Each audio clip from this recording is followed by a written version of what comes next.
Hello everybody, welcome to this channel. Today I'm going to show you how to delete the video watched history. For that you have to follow my instructions very carefully. First of all, go to your browser and search for web.facebook.com and make sure your Chrome browser or any browser is in desktop side.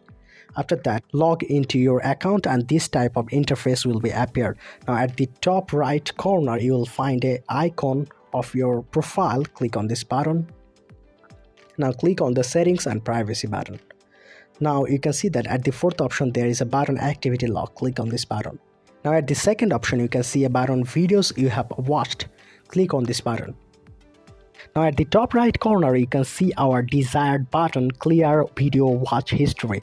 So if you click that button, your whole video watch history will be deleted. This is how you can easily delete the video watch history. So if this tutorial helped you, like this video and don't forget to subscribe to my channel. See you in the next one.